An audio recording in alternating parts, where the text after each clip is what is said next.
Olá, meus amigos. É ótimo estar com vocês novamente nesse reencontro tecnológico, né? Mas será sempre um processo de aperfeiçoamento, né? Eu mesmo estou aprendendo e apanhando muito com esse processo da gravação, etc. Mas enfim, temos que nos acostumando, né?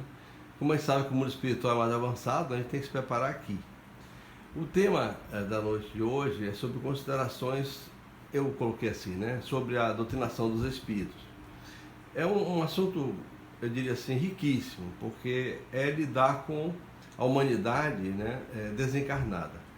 Quando falo humanidade desencarnada, é lidar com seres de várias naturezas psicológicas, vários sentimentos, várias emoções, várias idades, né? O espírito mantém o condicionamento da idade durante uma boa fase, após a desencarnação. Então, ora você lida com crianças, ora você lida com adultos, ora você lida com rebeldes, ora você lida com espíritos calmos, felizes. É uma gama muito grande de possibilidades.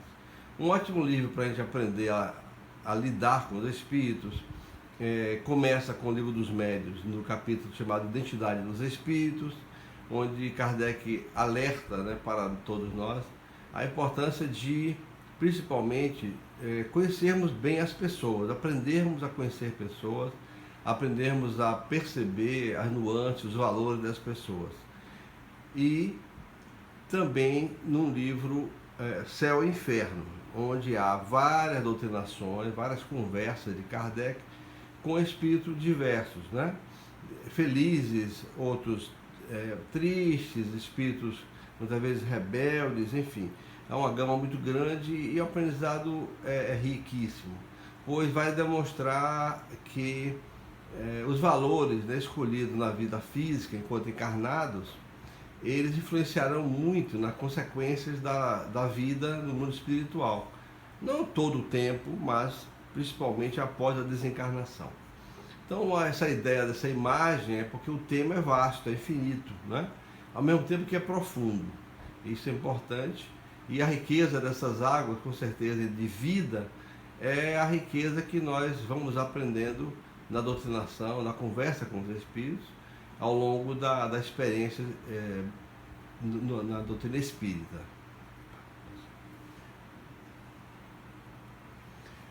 Essa imagem eu gosto de colocar para mim, né, para Messias. Eu gosto sempre de colocar essa imagem, que é a questão do iceberg, esse grande bloco de gelo, enorme bloco de gelo, que 10% da massa dele, por questões de física, né, físico-química, 10% da massa está sobre a água e 90% da massa dele está submerso. Então, o que eu aprendo com essa imagem é que 10% do que o que eu acho que eu já sei, né, que aprendi alguma coisa, está equivalente àquela pequena fração acima da água. E o 90% é o que eu sei que eu não sei, está abaixo da água, né? Mas só serve para mim, viu? Então, a psicanálise já diz que o que você pode nomear ainda não é o verdadeiro, ou seja, o verdadeiro em si é inominável. Nós não temos condições nem vocabulário para definir, dar o contorno. Está no domínio do Criador. Aquilo que você pode nomear é apenas o conceito que você consegue elaborar racionalmente. Então nós temos que ter essa consciência da nossa finitude, no sentido do conhecimento, da percepção, e só vamos ampliar essa capacidade à medida que dominarmos, adentrarmos o mundo espiritual e a consciência da espiritualidade. Um grande estudioso americano, o William James, ele dizia que participou de algumas experiências junto a uma médium chamada Eleonora Piper. Não só ele, como Freud, participava de 3 associações de pesquisa psíquica, né? A americana, a inglesa e a grega. Não só eles dois, como também Jung, né? Gustav Jung, tinha tia e mãe médios, né? Conviveram com psiquismo, cada uma com a sua interpretação. William James, ele diz que após dezenas de experiências controladas com a médium Eleonora Piper, ele disse que há alguma coisa de real, de autêntico por detrás de tudo isso. E disse palavras muito importantes para nós espíritas, mas também para os psicólogos, né? Onde ele define que a ausência de estudo sério sobre as manifestações espíritas é uma das maiores lacunas da psicologia. Então é uma referência forte pelo o quanto ele contribuiu para a psicologia em geral, e principalmente por não haver um descarte, né? Ou não deveria haver um descarte por parte da psicologia em relação à manifestação dos espíritos, né? A espiritualidade. Kardec, ele recebe revelação dos espíritos de que existem duas funções psíquicas, especificamente humanas, né? O cachorrinho não tem essa função, que é a mediunidade. É um termo neutro, então designar médium masculino e feminino é o médio e a médium, é um termo latim neutro. Os efeitos qualitativos dessa função foram definidos e classificados em dois grupos: efeitos inteligentes e efeitos físicos. Essa classificação de Kardec mais tarde vai ser, eu diria assim, replicada, né? Como fenômenos no estudo da parapsicologia, né? Fenômenos ligados à chamada psicapa, de kinese, os movimentos, fenômenos psigama, gama, gnose, conhecimento, né? E mais tarde, Heine, Joseph Banks Heine, um biólogo, mais tarde psicólogo da Duke University, ele cria essa denominação de psicapa e psigama, capa kinese, gama conhecimento. Sua esposa, Louise Heine, mais tarde, ele desencarna, e ela vai publicar num livro experiências com relação a fenômenos psicteta, thanatos, morte. Então ela só vai publicar experiências ligadas a mortos, a desencarnados, após a desencarnação do seu marido, com respeito aos conceitos e à percepção dele de que a parapsicologia era fenômeno da mente e não envolveria espíritos, né? Enfim. O Kardec, no livro dos Médiuns, item 225, os espíritos de Erasto e Timóteo dizem o seguinte: nos sentimos felizes ao encontrar médiuns bem apropriados, suficientemente aparelhados, munidos de elementos mentais que podem ser prontamente utilizados, bons instrumentos, numa palavra.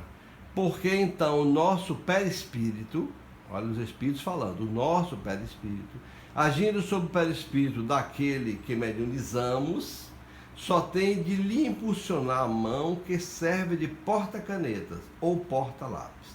Então, Kardec desenvolveu muito a educação da psicografia, né? Os médios falantes tinham espaço, claro, mas ele priorizava a psicografia porque ficava o registro escrito, né? Para ele reutilizar, estudar, etc. Olha a interação de perispírito com perispírito, claramente falada por um espírito comunicante. Nós teremos, diz outro, muito mais facilidade para responder às perguntas que nos são feitas, graças à afinidade existente entre o nosso perispírito e o do médium, que nos serve de intérprete. Então, é a interação de campos, né? Cada um com seu domínio informacional próprio, o médium e o espírito, ou espíritos. E isso é uma síntese muito interessante para nossas afirmações de que mediunidade precisa da interação, da compatibilidade, vamos chamar assim, perispiritual. Apenas para mostrar a questão do espírito desencarnado, duas imagens apenas aí, que são no fenômeno de ectoplasmias ou efeitos físicos. À esquerda, Ana e o médium Francisco Lins Peixoto, cearense, né, fez belos trabalhos de materialização. E à direita, o Sir William Crookes, um grande cientista inglês, descobridor da energia radiante, da ampola de Crookes, prêmio Nobel, que pesquisou 3 anos com a médium Florence Cook e o espírito de Kate King, aí materializada, com roupas, etc. 3 anos de pesquisa, 3 anos de resultados, relatórios, evidenciando que a vida continua. Então, na escala espírita, Kardec estuda a terceira ordem como espíritos imperfeitos. A influência maior é da matéria sobre o espírito. E ele diz que aí tem 5 classes nessa terceira ordem. A 10ª classe, os impuros, levianos, pseudo-sábios, neutros, batedores e perturbadores. São espíritos que eles traem um chamado pensamento mau. Ele pode ser colocado na terceira ordem. Todo espírito que tem uma intenção maliciosa, perturbadora, de criar situações de constrangimento, de gerar dúvidas, intriga no grupo, né, são espíritos que podem ser colocados na terceira ordem. Muitos pseudo-sábios surgem com conhecimentos aparentemente profundos e, na verdade, assim, uma tentativa de ter um poder sobre o grupo, de dominação, é uma embromação no sentido popular, e o grupo tem que estar muito atento a isso. Os espíritos são as almas dos homens, já dizia Kardec, e não tem a soberana ciência nem a soberana sabedoria. Os espíritos emitem opiniões pessoais. Então, dentro desse preceito, Kardec pouquíssimas vezes, eu imagino, ou quase nunca, se enganou com os espíritos, né? Porque muitos viam com terminologia bonita, etc. Podemos ver as preces lá no final do Evangelho, algumas apócrifas, são bonitas, as palavreadas, etc. Mas nas entrelinhas está a intriga, está a crítica ao espiritismo, está a humilhação às pessoas, e Kardec ficou muito atento a isso, tanto que ele dizia, não importa a assinatura do espírito, importa a essência da comunicação, importa a coerência, a harmonia, o amor da comunicação, e não a assinatura. Todo mau pensamento que nos for sugerido provém de um espírito dessa ordem, claro. Se o espírito nos sugere agredir, violentar, nos sugere criar intrigas, acusar indevidamente, não é uma boa inspiração. Então a inspiração é algo que tem que ter cuidado, né? Muitos espíritos inspiram, mas nem todos merecem atenção, né? Todas as coisas nos são listas, mas nem todas nos convêm, né?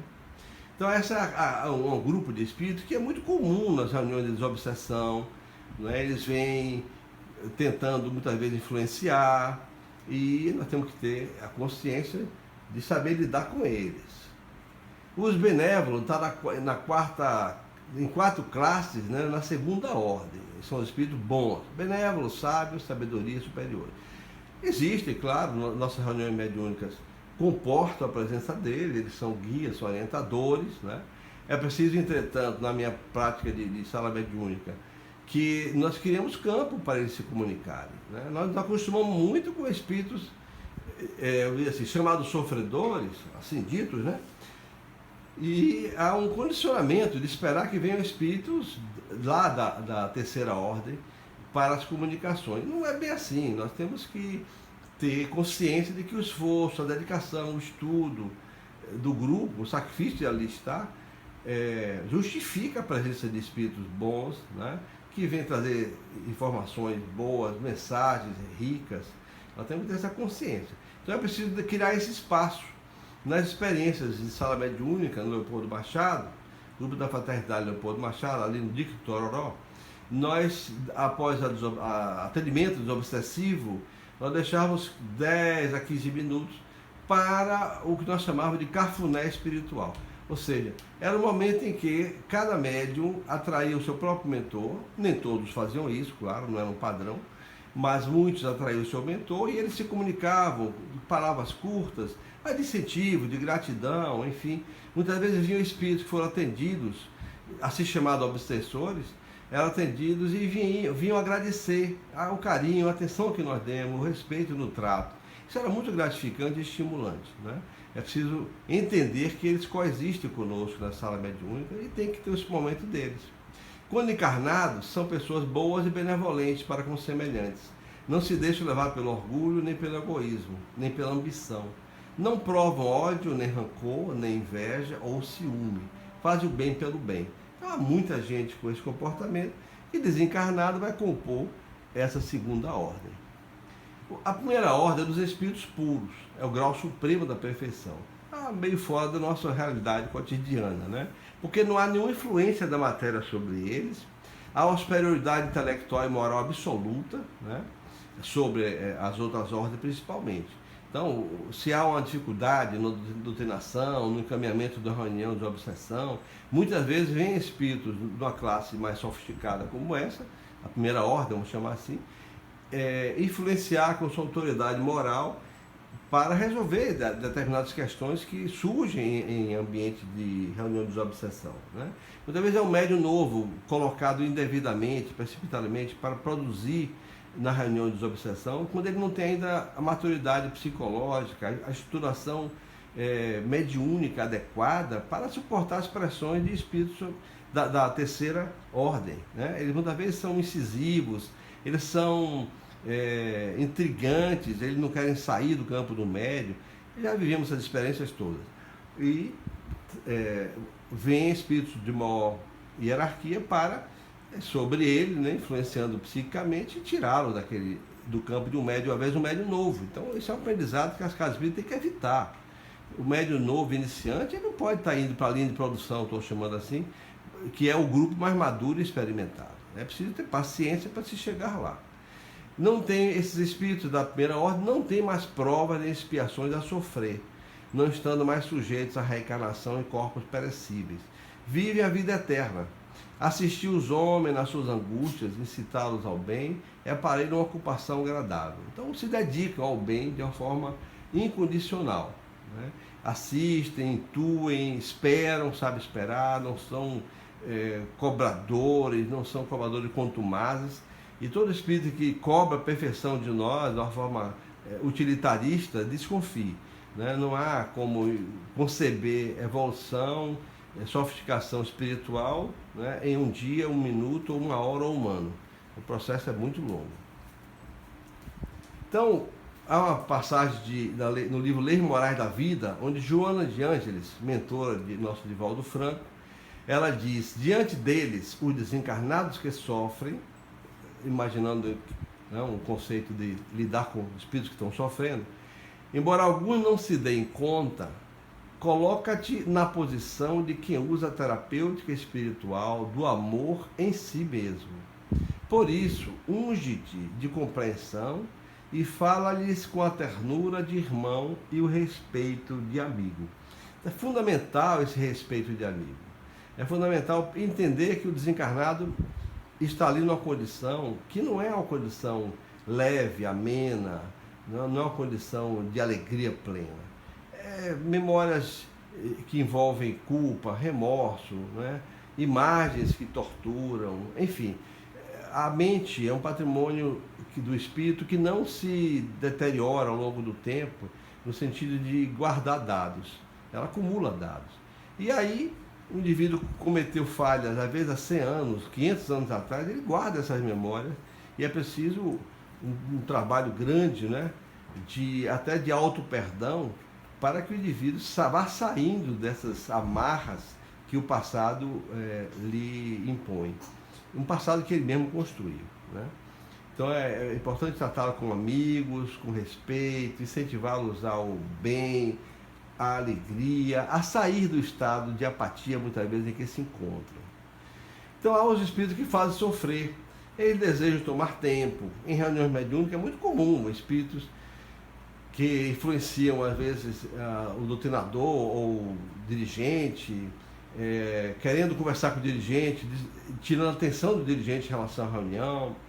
Espíritos que influenciam pessoas com sugestões, parecem ser bacanas, parecem ser maravilhosas, né?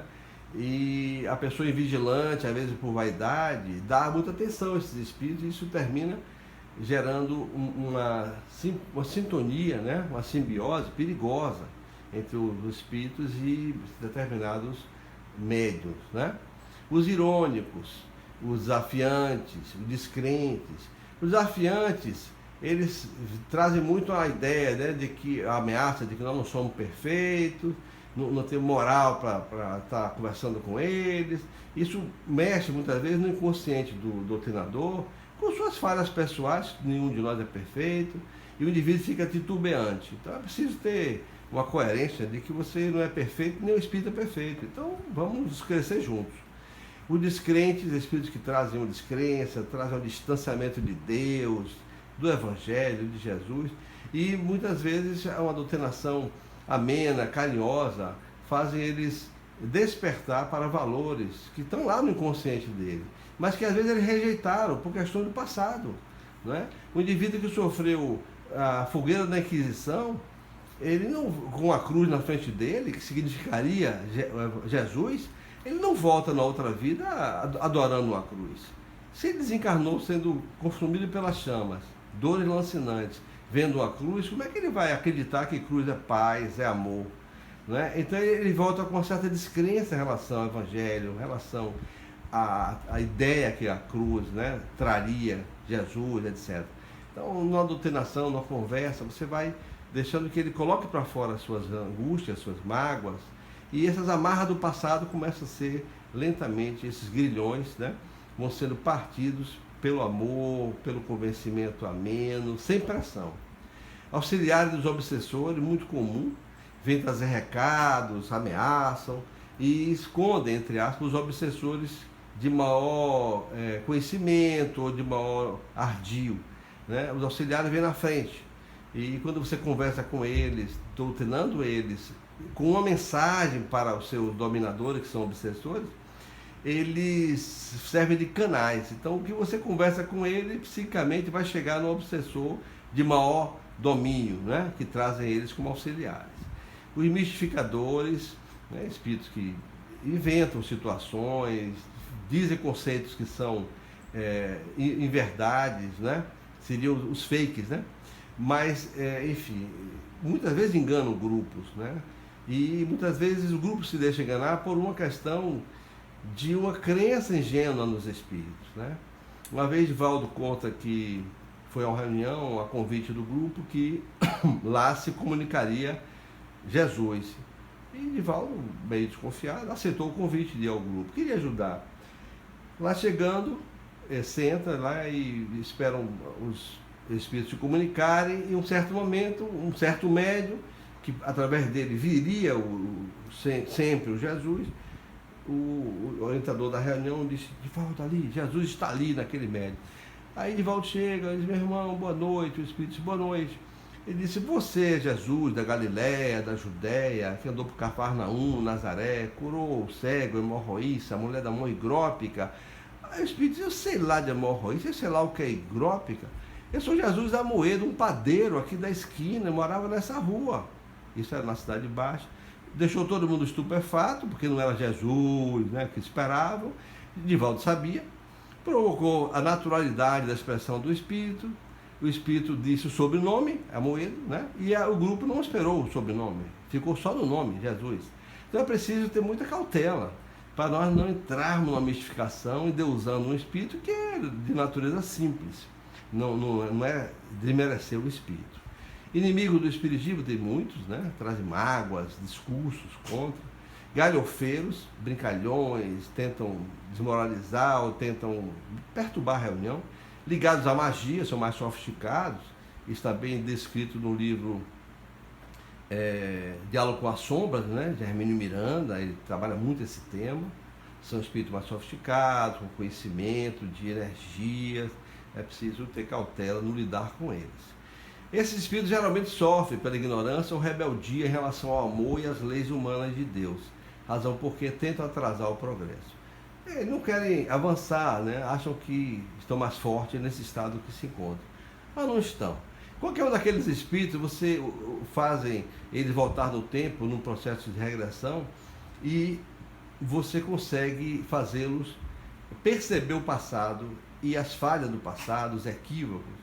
E muitas deles, ao longo da própria reunião, em minutos, né, de atuação, do diálogo, eles caem em si, choram bastante e percebem-se equivocados, falhos do passado, ou tentando persuadir a nós encarnados e enganar a si mesmos. Os espíritos que sofrem, eles não conseguem falar muitas vezes. Já lidei com espíritos que não falavam.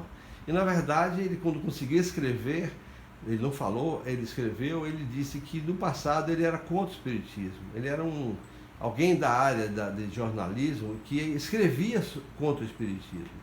Escreveu com muita dificuldade isso, e havia dificuldade interna dele aceitar falar de espiritismo. Mas ele percebia-se agora espírito, e o fato é que ele o que ele duvidava, né, que é da existência do espírito, não era mais dúvida. De fato, ele o era e estava falando. Mas depois de algum tempo, ele foi gradualmente conseguindo falar e perceber que podia mudar a sua opinião, né? Os fatos superavam as convenções dele. Desconhece sua situação, muitos não sabem onde é que estão na rua à toa, estão em cantos, estão em lugares escondidos e não sabem bem para onde é que vai, para onde é que deixou de ir. Muitos. É preciso orientá-los para que eles vão ao mundo espiritual acompanhados e lá floresçam, cresçam, né, nas suas capacidades espirituais, não fiquem estacionados por aqui. Suicidas, né, sofrem muito. É um grande equívoco, é um desespero, temos que entender, né, mas jogar muito amor sobre os suicidas, porque eles criam uma condição de deformação perispiritual, conforme a forma que se suicidam, se afogados, se queda, se ingestão de elementos químicos tóxicos, enfim, é sempre dramático, se é um tiro, se é uma facada, muito dramático, é um assunto complexo. Há muita, eu diria assim, pouca divulgação, ou pouca abordagem desse tema na seara espírita, muito pouca. E há no mundo espiritual equipes, né, que zelam pelos suicidas, para trazê-los a uma consciência, tentar fazê-los sair do estado de culpa e renovar a mente e aceitar uma nova encarnação, né? Isso, quanto mais eles se integram, né, com sua autoconsciência, quanto mais eles se integram com o perdão a si próprio das atitudes que tiveram, mais fácil, ou mais provável, melhor dizendo, uma reencarnação onde a cabeça e tronco e membros venham perfeitos. Muitas vezes não se consegue isso. Vem a uma nova vida com deformações, como as molas, né, que são deformações teratológicas, e são espíritos que não conseguem formar o corpo, não formam o coração, não formam o sistema circulatório, enfim, não formam cérebro. São casos complexos, né, assim chamadas molas. E, enfim, mas nem todos os suicidas passam por isso. Os alcoólatras, toxicômanos, né, que assim se condicionaram, os sofredores, que nós chamamos genericamente, né, espíritos que não se conformam com estar fora da família, espíritos que estão muitas vezes, né, angustiados no mundo espiritual por não estar mais no corpo físico, por ter deixado projetos, por ter deixado afetos, por ter deixado realizações materiais, enfim, eles sofrem conforme seus apegos também, né? Os dementados, amedrontados. Se fôssemos contemplar todos os dramas humanos, a relação não teria fim. Incluiríamos os lesados perispiritualmente ou mentalmente, os ovoides, os autoflagelados, os autistas, os inadaptados à vida espiritual. É muito grande o campo, né, de lesões perispirituais. São lesões da mente sobre o corpo, nunca esqueça isso, né? Afora as questões de suicida, que você lesa o corpo físico e afeta o perispiritual. Mas tudo é uma mente deformada, uma mente instável, uma mente perturbada, que vai gerar, no caso do suicida, a tentativa de dar fim ao corpo físico. Vou adiantar um pouco. O objetivo da doutrinação é confrontar o espírito comunicante com as suas atitudes do passado. A ideia aí, esse confronto, é ele perceber que ele não é um espírito perfeito e muitas vezes ele hoje está tentando perturbar um encarnado e ele no passado ele era um indivíduo que gerou perturbações nesse encarnado, em outras vidas foi o contrário. Então, quando você faz volta no tempo, o espírito vai perceber que de uma vida para outra, atitudes deles prejudiciais numa vida a uma pessoa, na outra vez ao inverso, e ele vai compreender que ele não é um indivíduo incólume, sem, entre aspas, culpas, sem responsabilidades. Ele aprende isso, toma consciência, muitas vezes, como falei, choram muito e querem mudar. É a chance que o mundo espiritual encontra para conversar com ele, orientá-lo no mundo espiritual e dar uma chance dele rever a si próprio. Dialogar com paciência e amor, ajudar a identificar problemas, conduzir as reflexões e estimula a nova condição. Ele é que tem que mudar, ele tem que querer sair desse estado, desse porto, dessa âncora, né, desse grilhão. Mas você sugere com paciência e amor que ele saia disso. Vou passar aqui e lembrar dessa frase. O universo é uma produção holográfica da mente divina, que tudo coordena. Nós, os seres criados e emancipados da mente universal, herdamos os mesmos atributos da consciência cósmica. Tolerância manifesta-se em dimensões finitas e com possibilidade de expansão, ainda ignorada pela maioria das criaturas. Joseph Kleber. Jesus já dizia, né? Vós sois deuses, podereis fazer o que eu faço e muito mais. Então, lidar com os espíritos é lidar com as almas dos homens. Isso é muito importante. Grande abraço para todos, paz e um beijo no coração.